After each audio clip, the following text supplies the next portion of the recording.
Good afternoon, I'm Sarah Harbin, and you're watching the Nightly News. We've got a packed show today. Events, updates, and everything you need to know. But first, the Dins are going dancing. After 3 years, our very own Paladins took the SoCon Championship by storm and are heading to the first round of March Madness. The Paladins were ranked 5th going to the SoCon tournament. However, this was mostly due to injuries.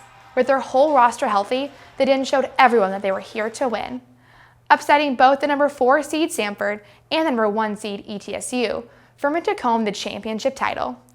We will return to basketball later to see where the Dins are headed for their first tournament game.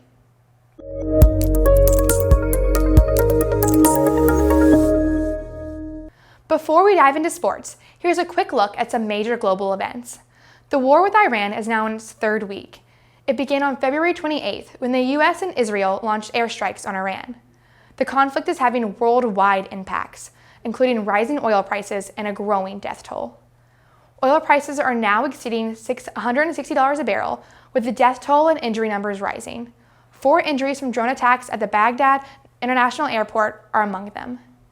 More than 2,200 people have been killed, with the majority of those in Iran, though the Pentagon also confirmed 13 American service members have died. According to Al Jazeera, up to 3.2 million people have been temporarily displaced in Iran and 830,000 in Lebanon. Meanwhile, President Trump is pressuring NATO allies to help guard the oil shipments in the Strait of Hormuz. But according to the new NPR PBS Marist poll, 56% of Americans are against this war. Those oil prices are definitely affecting our gas prices here at home. With spring recess right around the corner, firm students say that the rising cost of fuel is adding real financial pressure. Ansley Weaver looked into how this is affecting everyone. Here at the pumps, the rising cost of gas aren't just a headline, they're a reality. It's a struggle students are facing firsthand. With the uncertainty of the global oil markets with the Iran war, many Furman students say they are feeling the squeeze long before spring recess even begins. I used to spend only $30 for a full tank of gas, and now I'm spending $50, so I'm having to reduce my time in the car to not have to pay for gas. Gas prices here in South Carolina have jumped over 60 cents a gallon since the war began. Many Furman students say the rising cost of gas is forcing them to rethink how often they drive, especially as prices continue to climb every day. So I have an internship at Green Charter Elementary School for my major that I drive to 2 to 3 times a week. So the uncertainty of the daily gas price increases makes it difficult to budget. Right now, crude oil is over $100 a barrel as the Strait of Hormuz, where most of the world's oil travels through, is shut down. Experts say prices could eventually ease, but not anytime soon. Even if tensions cool, it will take weeks for changes in global oil markets to show up at local gas stations. Unfortunately for students, this may mean canceling travel plans for break. I worry about even going home for spring break or spring recess because gas prices are so high. I don't know how much the trip's going to cost. But here is something you can do for now. Fill up before prices continue increasing. I'm Ansley Weaver for the Nightly News in Greenville, South Carolina. Back to you. Thanks, Ansley. According to GasBuddy.com, the cheapest place to buy gas in South Carolina right now is the Sumco and Travelers Rest. They are still at $2.79 per gallon. Last week, U.S. Immigration and Customs Enforcement conducted a raid in Burlington, Vermont. They forcefully entered a home, arresting 3 people. However, none of them were the target they claimed to be looking for.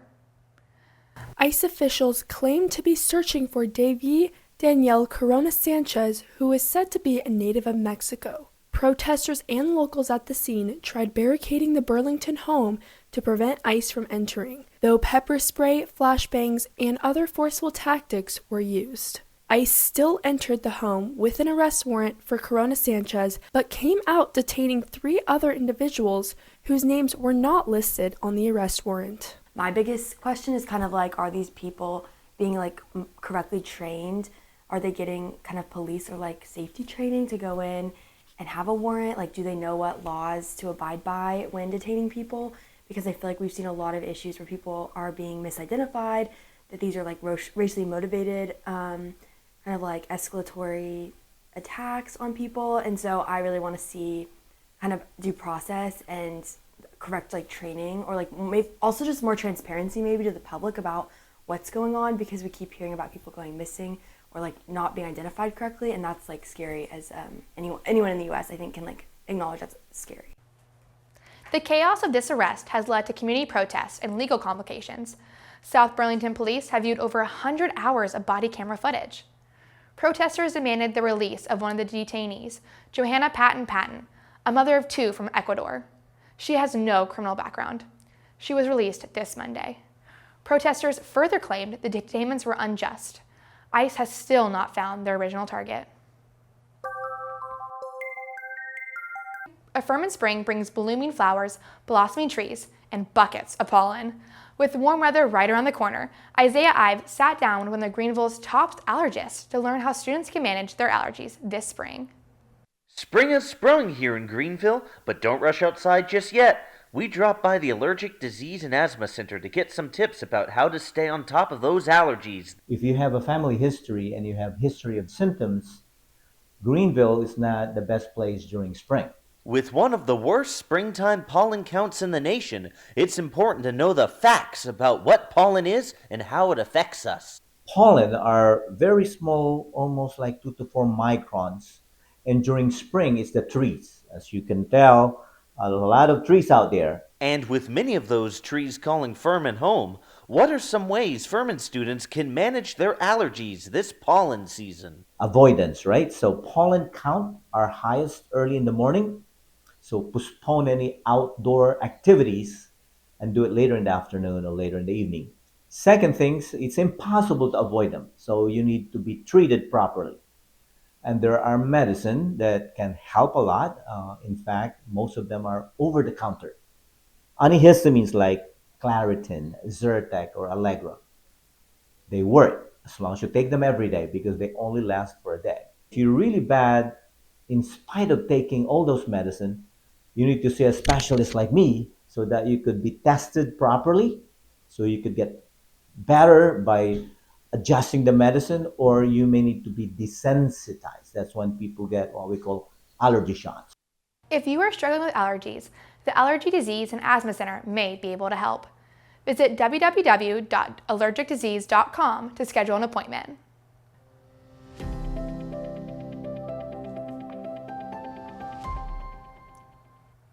Back to campus now, where university officials are in the process of deciding what punishment a car thief will face. Alex Black has the story. Furman University is a campus known for its beauty, safety, and friendliness, but that does not mean that you are not at risk. Just a week before spring break here at Furman, there were a series of break-ins and car thefts around campus. According to Police Chief John Milby, 2 cars were broken into and stolen and used to drive around the Greenville area. One of the people that had their car stolen noticed the fuel gauge had gone from almost full to nearly empty. Both cars were left at random apartment buildings around campus and not where the owners had parked them. The perpetrator was not only stealing cars, though, but also breaking into people's apartments and stealing people's goods. Chief Milby said this about it. So we had the 2 vehicles that were taken. Both vehicles were recovered on campus. And so it does not appear that there was a permanent intent to deprive the owner, like by stealing it and keeping it indefinitely, but it's still under the law is classified as a motor vehicle theft. So 2 of those, and then we did have a theft from a North Village apartment of, I believe it was a backpack. Luckily, it didn't take long for Furman's police department to find the perpetrator. And so we were able to identify the perpetrator using our campus surveillance system. And so that person was contacted, interviewed. It was a student. We contacted that person, interviewed them, determined that there was some substance abuse issues that probably played a role in this, and that person is no longer on campus. They have been referred to student conduct, and they have been placed on trespass notice pending the outcome of that process. At this time, Chief Milby has said that the name cannot be released due to confidentiality, but he was able to tell me that alcohol was a driving force in these crimes. The victims are declining to press charges, but the person responsible could still face consequences from the university. None of the victims wanted to prosecute or press charges against the person. They really just wanted this person to get the help that they needed. And so no criminal charges, but there is still accountability through the student conduct process. We reached out to Dr. Chasen Cassidy, Dean of Students, and he gave us this statement in an email. I want to emphasize that the university takes incidents like this very seriously. Behavior that compromises the safety and trust of our community is addressed through our established student conduct process. This process is designed to be fair, thorough, and educational, while also holding students accountable for their actions. While we cannot share specific outcomes, the campus community can be assured that the situation has been addressed in accordance with university policies and procedures. The Chief of Police told me some very key things that can keep you safe in the future. Make sure you take your keys out of your car and lock it, and be sure to remove your key from your door. Thanks, Alex. According to the student handbook, that student could be suspended or even expelled. Luckily, there was no damage to the stolen cars, but new speed bumps on campus that are meant to slow drivers down are causing some damage, and students say they're doing more harm than good. Harrison Baer went out to see exactly what the issue is. That's right. Some students say these new speed bumps are too aggressive. See here how it rises too sharply. This can cause damage to some of the students' cars. I just think the speed bumps in front of Timmons are just obnoxious and large. Going over them, it really hurts, and you can feel the difference. And then also you can see it, because a lot of times it actually has covered some damage on my car. Some people on campus say the bumps are causing more than just frustration. In particular, the admissions office and the students that work there. I'm an admissions ambassador at Furman, and the newly implemented speed bumps have done damage to our trolleys. Even parents and prospective students had made remarks about these. Timmons Arena is the jewel on Furman campus, especially for the campus tour. But the speed bump can take away from the experience. As of now, there has been no change to the newly added speed bumps, despite complaints. School officials say the bumps were used to improve pedestrian safety in busy areas. For now, students might have to go a little bit slower than they're used to. Reporting from campus, I'm Harrison Baer. Watch out for those speed bumps around Timmons, Dins. Now, we moved to a surprising switch in the housing staff. There have been some recent changes announced in the housing department over this past week. While students are claiming apartments and dorm rooms across campus for next year, Associate Dean of Students and Director of Housing and Residence Life, Ron Thompson, has just announced that he is turning in his keys and not returning to Furman. On a LinkedIn post from Monday, he writes that he will soon begin a new role as Assistant Vice President for Student Affairs and Executive Director of Housing and Residence Life at the University of Virginia in Charlottesville. So not only are students changing houses, but the housing department itself is changing from the top down. Mr. Thompson's last day at Furman will be April 8th, and we wish him the best of luck in his new role at the University of Virginia.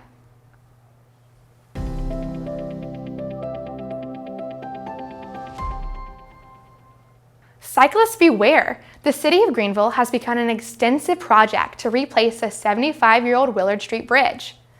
This will result in major Swamp Rabbit Trail and Unity Park detours. Construction is expected to last roughly 4 months. As part of that project, a temporary bike path and sidewalk will be constructed to span the Reedy River. Cyclists using the Swamp Rabbit Trail should keep an eye out for extensive construction activity, while motorists heading to Unity Park from the Parker and Judson neighborhoods should seek alternate routes.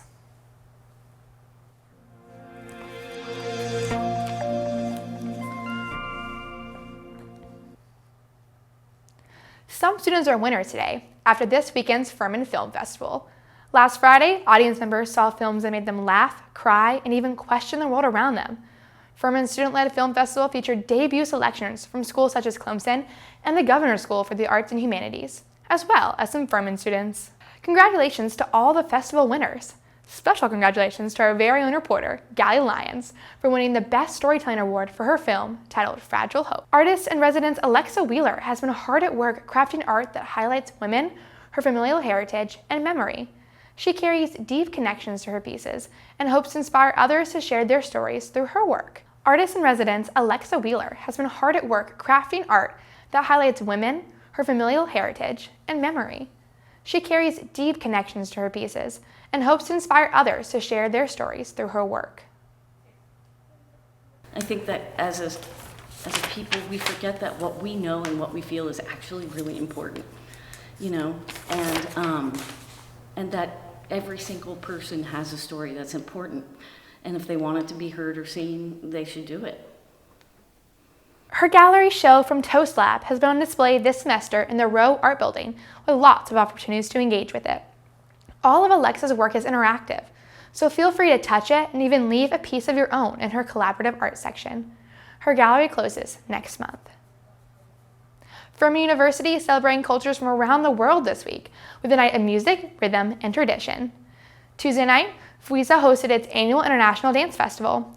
The event featured traditional dances, music, and attire from cultures all around the world, performed by over 30 Furman students. The festival gives students and community members a chance to experience global traditions while learning about the meaning and history behind each performance. I think it's really important students come not only to experience it, but to take something away from it. I think we as people need to be more well-rounded, more open-minded, and understanding different things. So this is just one of many ways where students can gain more open-minded perspective and also take bits and pieces away, learn about more different cultures, their background, their history, and also see that in a dance form. So seeing something that's entertaining and fun and exciting to celebrate. The International Dance Festival is a beloved CLP. Learn more about FWISA at their International Food Festival, April 17th. Looking for some on-campus fun? Funk Radio is hosting a big bug bash this Friday in the amphitheater. Formerly known as the Full Moon Fest, Funk is partnering with the Grill Club for a night of buzz-worthy music. Bands like Pingus Crawdad, Hodo, Junk Mail, and Ground Speed Explosion Band will all be performing this weekend. Don't miss the buzz. Head to the amphitheater this Friday night with your picnic blanket for live music, good food, and a bug bash you won't forget. Speaking of dancing, the Den's first opponent was just announced. Harrison has more of that in sports.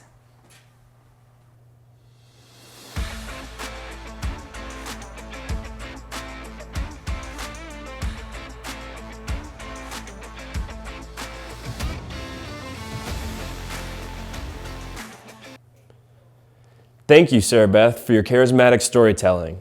Selection Sunday for the Paladins was this week in Timmins Arena. The NCAA selected the Den's first opponent in the tournament.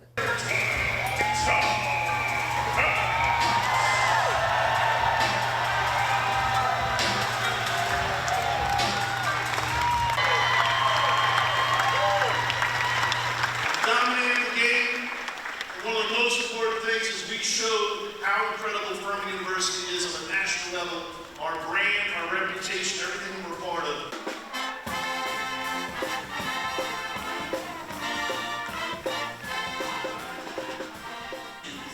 Can say that they have lasted 200 years. And you know what it takes? Tenacity, resilience, grit, adaptation when things aren't going your way. They will face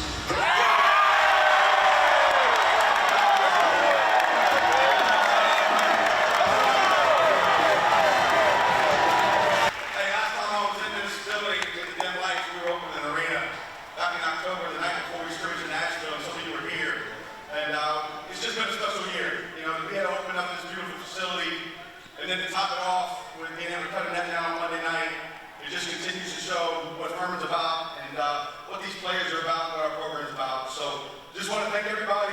It was unreal when you look back where we came from to look up there on Monday night and see over 700 students in Asheville. They might have put you up the stack, but the whole place felt you. And we got that done. The big part was because of you, and everybody was there. And hopefully, we had a bunch of people in Orlando a couple years ago, and we're just going up to Philly, right? Philly's not too far, direct like the Greenville. We'll see you in Philly.